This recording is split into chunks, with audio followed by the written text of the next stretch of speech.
This is the Segovia Show.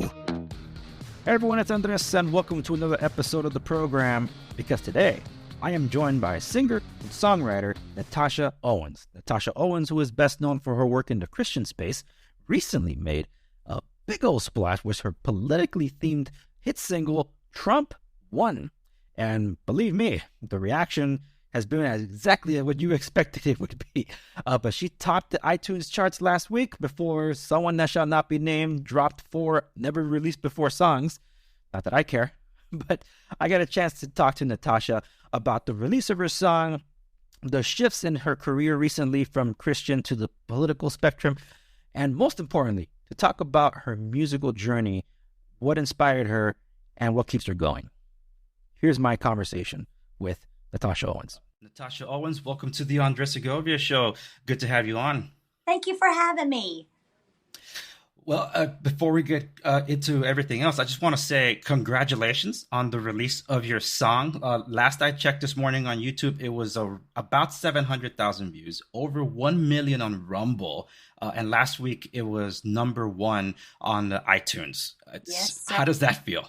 It was amazing. For a contemporary Christian singer, we don't make it to the top iTunes charts very often, just in our genre. So it was very surreal and exciting, and I'm just glad that people are responding in a great way.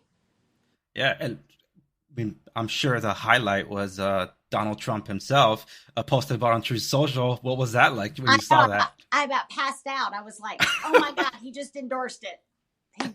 Right. So it was amazing. I know. I saw that because it was the J6 song that was attributed to him was I guess was nuked from iTunes, and then yours dropped and that replaced it at the first place. So that was pretty cool. I know. I so hated to do that. We were trying to get on that. We held our press release trying to get more on the tail end of that. I did not want to bump them from the top. So I'm glad that they've risen back in the charts over the weekend today. Well, based on a lot of internal stuff, and this kind of applies to your song too, it looks like it was purposely removed from iTunes for his J6. And with yours, I believe there's a lot of shadow banning going on with your song too. Oh, shadow banning. They have tried from pillar to post to block this. It took 2 extra weeks just to get the song on iTunes and it live. When you look at YouTube, you can physically see likes and comments disappearing in real time. And so, I saw that. They wouldn't like it on their side if that was done to them, but it's okay. We're going to get it out there around them regardless. They can't stop it. No, they can't. And I honestly doubt the numbers of views that YouTube is showing. Because, I think there's some funny business going on around here. They're definitely away because I've been monitoring it and I would go on and the numbers would be a lot higher than they were 2 hours after that. So people don't unview it, right? So that fraudulent happenings are happening there. But there's nothing you can do about it. You can gripe about it. You can file a report. But in the end, they control it. They have the say so, and it's hard to get around big tech. Absolutely. But at the same time, it's like the reaction, besides the reception that you received for it, the censorship was kind of expected, I'm assuming. Oh, yes. I actually didn't expect them to load it at all. I thought it would be taken down. It's surprising to me that Facebook is the only one that's messing with us, really. They're banning it. They are putting sensitive content, like it's really a sensitivity video. I guess it is for anybody on the other side, snowflakes or whatever, that's a little sensitive. I guess they can melt. So, and they're putting misinformation on it. So they're flagging it left and right. But what are you going to do? That was expected. That was expected. But then there comes a question, because just the nature of the song alone, Trump Won, and that's the song we're talking about for those of you watching and listening, Trump Won, which has all those views. It was always going to be met with that kind of take from big tech. And in knowing that, because I'm assuming, you want to get as much publicity to grow your career and stuff. Right. Why put that out there when you knew that more than likely they're going to try to nuke your song? I have been traveling. We did an American Patriot album, and I have been traveling around the country for the past year and a half. And you talk to people, and this is the topic that comes up. Trump won, and you know it. We just can't really say it. People get, once you mention the name Trump, either people love you or hate you. There's no really middle ground. And so people are afraid to talk about it, but they want it addressed. They want it acknowledged. They want it fixed. And so I just said, you know what? Let's just write this song. We've been saying it for a year. We've been kind of singing some of these jingles in my own house for a year. Let's give a voice and maybe some confidence and strength to the people who feel like they can't say it. Let's get it out there and say it for them. So I'm a contemporary Christian singer, but I'm fighting for truth. And I believe that is the truth. And so I wanted to get it out there. Well, that makes sense. I think those that are discovering you, because this is, like I said, it's been a massive hit. It's a single. It's not part of the Patriotic album, but that Patriotic album came out last year, if I'm not mistaken. And people that are discovering you now are going to be surprised when they realize that's your first patriotic album, and you've been in this for about 10 years or so, right? That's correct. I'm an artist that has a little bit of substance to me because I have a story that comes with me.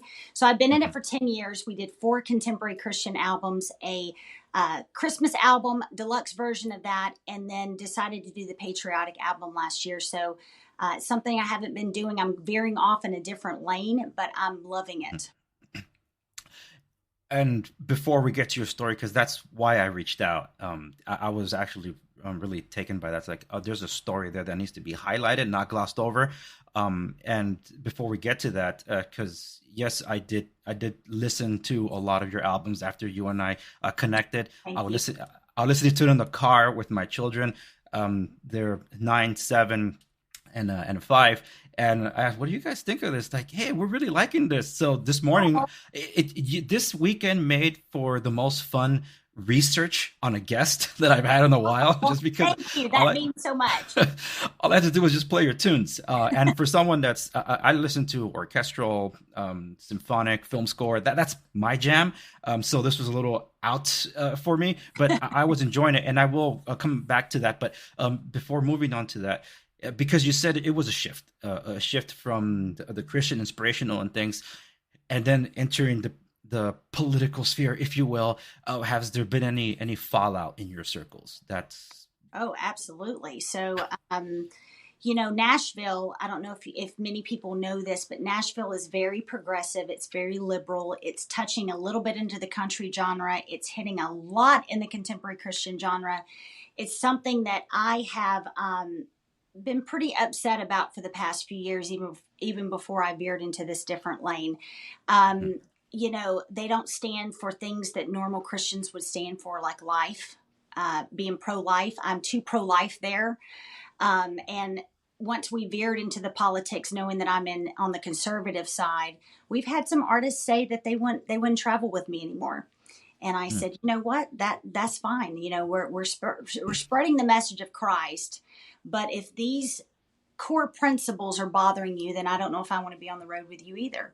So I don't know at this point, especially with this song, if I'm going to actually have a home to come back to in contemporary Christian. But maybe we just blaze another path that's never been blazed before. Maybe we just start something different. I'm not quite sure yet, but we'll figure it out. Yeah, and it's interesting that contemporary Christian somehow applies progressiveness nowadays, where it's like, well, the 10 Commandments are multiple choice, and like, no, that's either you take it or leave it. You don't just pick and choose what you like from the Bible, and if you don't, you start changing it and create your own religion out of it. That's not how it works. They started to be more accepting. They're also worried so much about the cancel culture. They don't want to be called racist or whatever. But at some point, I mean, when you look at the life of Christ, Jesus was very controversial. He called out the sin, but yet he showed them grace, love, mercy, and restoration. And so at the end of the day, we have to be like him, and we have to stand up for what we believe in. Absolutely. You did post something on Truth Social as a response to a reply to your post. You said you needed to hear that tonight. The fight gets heavy sometimes. So glad you love my music. That gives me some strength to keep going. And is that was a response because of this reaction to your song? Yeah, so they just, I didn't know till today that you can see my response, but you can't see what I'm responding to. That's a little I, different d- for me. I did see what you're responding to, Oh, you where did? someone was appreciating your music. Yeah, So yeah. Okay, it's good, good. Well, then that wasn't accurate information. Yeah, they just, I guess it was just the moment that they hit me. I have had some scares this weekend. I have had a lot of hate, but the majority has been just overwhelmingly positive about it, more so than I ever thought it would be. And so when I get a sweet from the heart message that just says, "Hey, your music has touched me. I really appreciate you having enough strength to do this." I want to let my fans know if they're going to reach out to me and tell me that at the moment what I'm going through, and thank you, that strengthened me and that kept me refocused to keep fighting, because sometimes you think the weight is a little too heavy and you yeah. just get a little bit of encouragement and it keeps you going. So I appreciated that. Yeah, absolutely. And just on its face, anyone just reading the lyrics of Trump One, that's like she's putting out a song that says that. It's like, yeah, it writes itself for the most part. But when I first heard, it, I was like, that in this day and age is bold and brave. You wrote that 5 years ago, then whatever. But in Yeah. this day and age, like, wow. And yes, Doesn't hurt you us. you are bold and brave for having done so. Yes, I just pray a little bit of protection, that God protect us, and getting out the truth. It has headwinds and it has consequences, and I just hope you hit a bee's nest. You hope not to get stung, but Absolutely. if we do, we do. It was the right thing to do, I think. Yeah. And I want to respect your time. So if we're coming up, you tell me. But Oh, I this got as much is time as you need. I appreciate that because this is the crux of why I wanted to reach out. And you talked about your story, and you touched upon it when I saw the piece on War Room with Steve Bannon, and you talked about your father's tragic passing.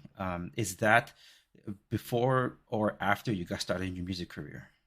Before, way before. I was kind of set in, my career path, my kids, raising my family. And 12 years ago, my dad, almost 13 now, my dad was cleaning his guns, dealing with a dangerous gun. There was a bullet in the chamber. With a Glock, you have to punch the trigger to take the slide off, and you really have to have it facing towards you. So he was sitting down, unfortunately. It hit him in the heart, and life as I knew it was gone within about 60 seconds. And I was a daddy's girl, and I tried to be strong for my entire family. I'm the oldest, was the only one that had grandkids at the time. And so I tried to be strong. I delayed my grief too long, and I questioned why, which is such a dangerous question because most of the time you won't get an answer. And I became very angry at God. And so the things that I spoke, I down spiraled into a deep depression. And 6 months into my depression, my pastor called and said, "I need you to snap out of it and be our music minister." And I said, "I don't. I struggle from severe anxiety, severe stage anxiety. I did. And I can't be what you want me to be because I'm depressed." And so he kept calling and he kept calling, and he called on a day that I can honestly say that I wouldn't be alive today if it wasn't for God crossing my path when he did. And that was the beginning of my recovery road. And I said yes to a position that I wasn't qualified for. But God made that a training ground for what I'm doing now. And I had to get out of anxiety. I had to overcome depression. And looking back on it, it wasn't, I've got a lot to my story, too much to say today. But some Sure. really cool moments that have happened that I'll never forget. But looking back on it, every CD is another chapter of my recovery, and it wasn't meant to be that way. God's just in the details, from making it through a trial to rising above to being a true warrior for Christ and standing on a firm foundation. And that means leading others into battle, that not physical battle, but teaching Spiritual them how battle. to get spiritual battle and emotional, trying to get out of when you're going through something faith shaking, you turn to alcohol, drugs, anything to Yeah. numb it. And when you can't numb it, you turn to suicide. And so um, I'm just on the path, trying in the trenches, trying to help with that. So my career started 10 years ago, and and the whole story was kind of backwards, how it happened. I wasn't had to work my way up. It started on a massive stage with a legend in contemporary Christian, and it's just been a wild ride since then. And I don't quite know what God's doing right now, but I did last year. We changed gears, and I was a part of Trump's Faith Initiative team at the White House, okay. And but after he left the White House, politics didn't cross our path for about a year.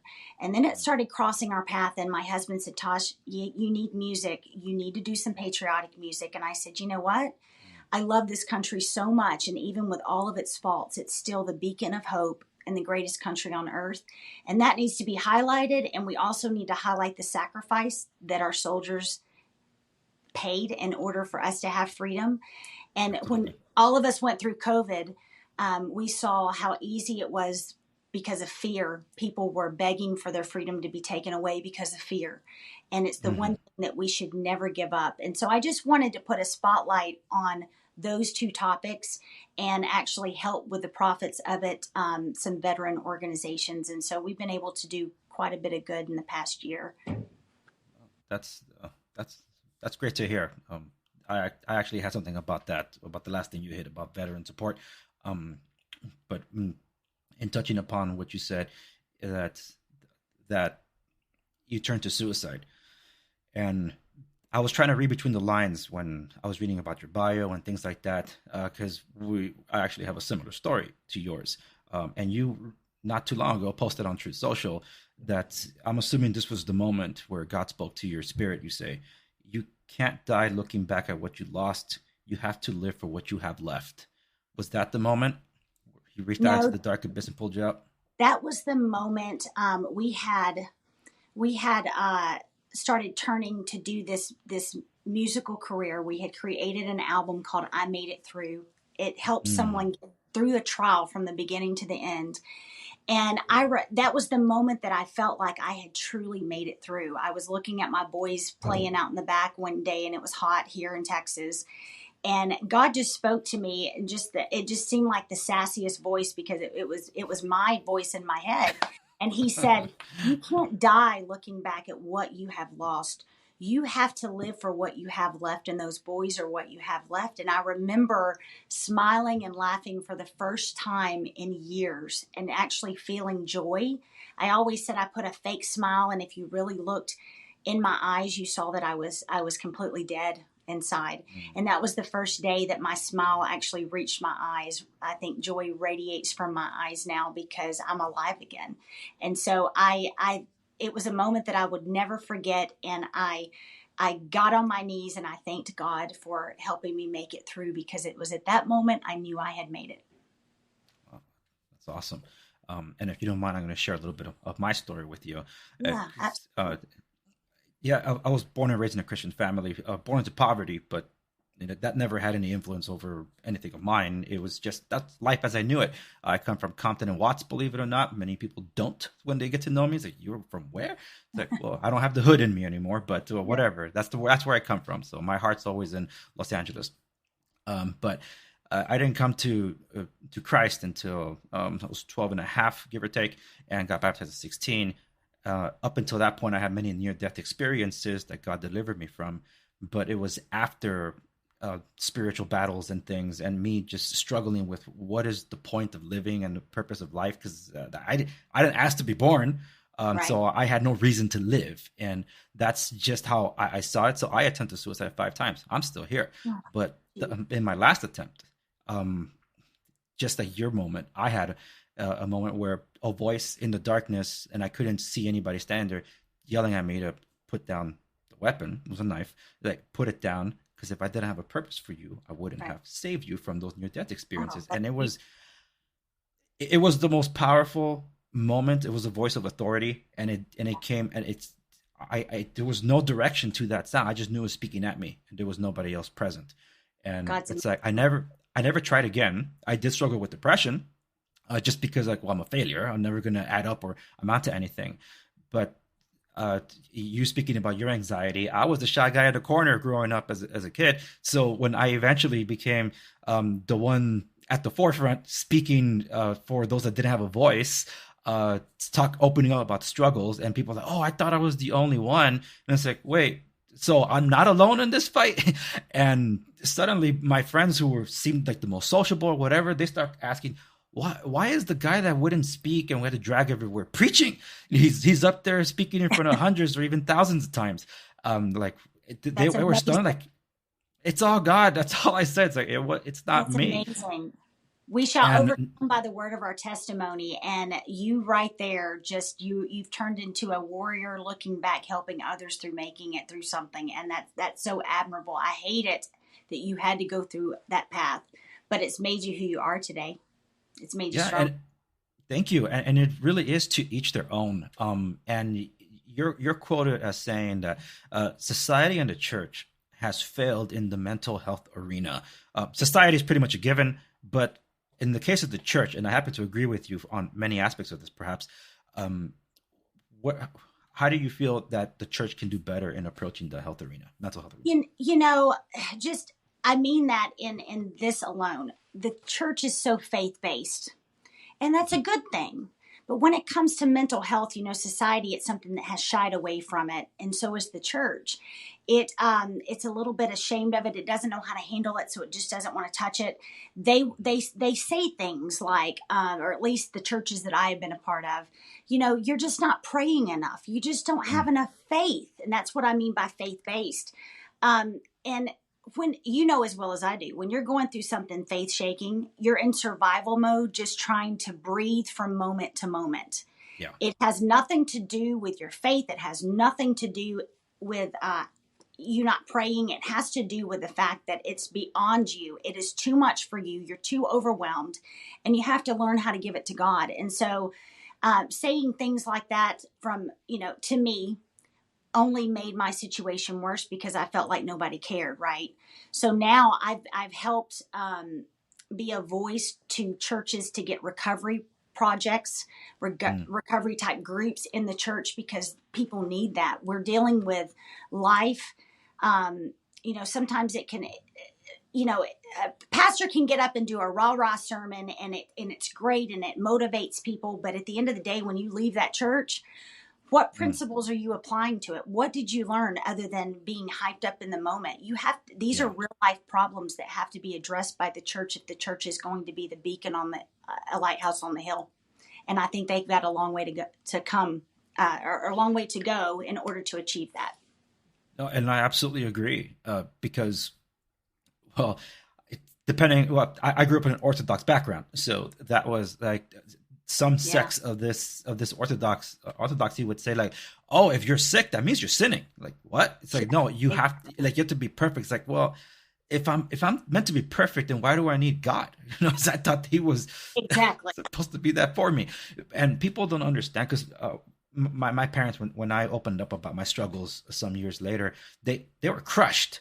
They felt like failures. And like, I never blamed any of you. I never blamed anyone. If anybody, I was angry at God because he let me live. Like, okay, you won't let me die and Satan won't let me live. So what am I supposed to do in my life? That's how I felt. And it didn't matter how many people you had around you that loved you and cared for you, because I had I still do. I have a loving family. I have 4 kids of my own now, a wonderful wife, and I couldn't ask for more. I feel I'm overblessed in a way. And it's like, how do you end up struggling and feeling so alone? It's what a lot of people do. A lot of people, comedians that are celebrities that are famous, they deal with depression and suicide. That's the number one thing they deal with. We live in a society today, especially since COVID, everybody's behind a keyboard and technology. Every face is in a phone. And when COVID hit, it taught us to hide our face, hide our emotions, hide our love. We couldn't touch, we couldn't hug. And it made it worse through COVID. 93% increase in suicides. We lost more to suicide than we did COVID. And so we live in a world today that is screwing up our identity. It's one that is lacking love, and the church needs to be the loudest voice out there. But they've been silenced. And I just pray all the time that leaders of churches and pastors and people sitting on the pew just have the courage to stand up for what's right, no matter what the consequences. That's our job. We have to try to help fix what is happening in society. And I think they're attacking our identity because our identity should be in Christ, right? That's Absolutely. what the Bible We're made says. in His image. Right. So they have to understand this is a satanic attack upon our identity and upon Christians. This is not something that we should stand on the sidelines and be quiet about. Oh, absolutely. And I think that's what, in exploring your music and reading more about you and now hearing it from yourself, you are an inspiration. Thank you. It really speaks to how I heard some of your music, because I'm like, just coming from a place of pain. And if anybody understands, like, hey, I know you're hurting and you're probably blaming the God that created you for what that happened, but we need you to stand in front of a bunch of people and tell them how much you love them, bring the presence of God to you. It's like, hold on, you're asking me to do what? I can imagine that scenario. I'm not saying that's how I played out for you, but it probably did. But what I'm saying is, like, what the church would be asking of someone, without, if you would say, being sensitive about it. It's like you have to understand approaching people, and that's what separated Christ from a lot of others. Yes, there's the John the Baptist approach, as some people say. You just call it out, hit him over the head with the truth. But then there was the compassionate approach of Christ, where yes, he healed multiple people from their blindness, but in different ways, because he had to approach them differently. And that's what I feel, the spirit of discernment is needed on our leaders at time in the church, to know how to approach, instead of, oh, you're struggling with that, I'm going to make a sermon out of that and just tell everybody about it. It's like, that's not what what happened to attorney-client privilege. No, but it just seemed that way. And they have to have empathy, compassion, wisdom, and love. And if they can't approach the situation, then it's better than they don't touch it. Because in those moments of brokenness, what they say could cause someone to go in either direction. And you want to make sure that you are speaking life into them and teaching them to speak life into their situation, rather than causing them to go the other way or get worse. Oh, absolutely. And that's why I think I mentioned it at the beginning, that people are going to be surprised that they're going to know you best for your Trump One song, and realize you only done one patriotic album, and then seeing your body of work in the Christian inspirational space. And while those are the ones that I heard a lot, there were some that were really standing out to me. It's like that resonates with me, especially learning a lot more about your story, like where that comes from, like, we will rise, or we will stand, or we will overcome, and you got me through it, I feel safe, and things like that. And you're not exactly mincing words per se. Like, in the Christian space, there's always like, oh, you're going through struggle, just call it a storm. Let's not really go into the details of it. It's like, no, that's part of the story. Otherwise, it's all generic. So if I can describe your music that I've been able to hear, which is about 3 albums that I heard so far, that I would say it's sincere. It's sincere, and I felt it. So that's why I say that your music, yes, it's inspirational, and what you're doing now is inspirational. It's brave. It's bold too. It's the road less traveled also. But it is. Really, the tall kudos tree. to you. I've lived by the anthem of the tall trees get all the wind. When an eagle soars, other crows don't soar. They don't fly with the eagle. The eagle flies a lot of times alone, and it's the hardest path to walk, but we have to be brave, especially in the times that we live in. Yes, absolutely. And we're going to be signing off here for the listeners and viewers, but don't hang up yet. Your song Trump One is, as of right now, still available on iTunes. People can check it out on YouTube and Rumble as well, but I encourage them to go support your work. And it's not just iTunes. I'm sure there's other places they can get it from, right? Yeah, well, anywhere you listen to music, Amazon, Spotify, whether it's streaming or download, you can get this as of now. The single is available. Our plan is, because we've had such a demand for a request for it to have a hard copy of an actual physical CD of Trump One. It is going to be a week or two before we can get them out to you guys, but we're going to have Trump One and the actual video on a DVD that will play in your car or your TV, and that if you want physical products. So check back with my website, which is natashaowensmusic.com, and you can find that. We've got shirts, we've got hats coming out, bumper stickers, all kinds of stuff. But it helps to buy it on iTunes at this point, because that's where the charting goes. That's where, I'm definitely not getting a Grammy for this one, right? Even though the numbers would show it, but it helps the album to go gold. It helps get it out there to bigger platforms, the bigger it gets. So that would help me the most. But what we're planning on doing, our American Patriot album, towards the end of the year, I've got Trump One. I've got a Second Amendment song coming out in a couple months called The Second Protects the First. And we're going to put another version of the Star Spangled Banner, and one or two more songs on it. And we're gonna create a deluxe version that's going to come out December of 2023, January of 2024, and just in time for the campaign year. So be looking out for that. But we're providing hard copies before that, so that you can have Trump One. Excellent. Yeah, absolutely. Because physical media nowadays, with all the digital erasing going on, you're going to want it in physical. So you don't want to be digitally erased. But also to a point, to highlight that you said earlier, is it just the American Patriot album where you mentioned that proceeds go to support veterans?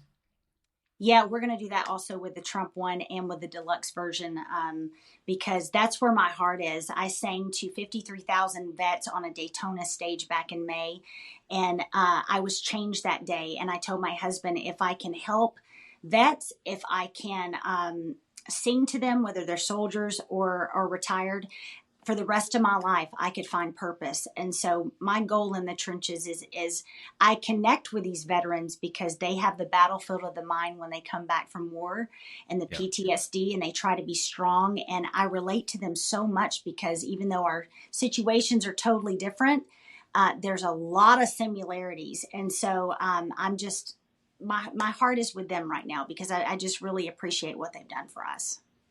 Absolutely. And that's well put, and thank you so much for doing that also. And for those watching and listening, you know the drill. Every link that she's mentioned, including her social medias that I'll let you plug in here in a moment, will be available in the show notes accompanying this episode at www.theuniversalgovia.com. Natasha Owens, where can people follow you to stay up to date with what you're doing? Well, you can still get me on Facebook, Natasha Owens Music. True Social is the same. Twitter and Instagram are a little different because it was already taken. So it's Tasha Owens Music on those two. But you can go to my website, natashaowensmusic.com, and it will put you just click a button on whichever symbol of social media, and it will bring you right there. So like me, connect with me. I'm always on these programs, or the social media, answering questions, and you can get to me whenever. It may take me a second with the amount coming through, but I'll get to you. And I appreciate your support. Everyone, thank you so much for tuning into today's episode of the Andrew Segovia Show. Natasha Owens, this was wonderful having you on and sharing your story. Thank you. I hope we can do this again sometime. Absolutely.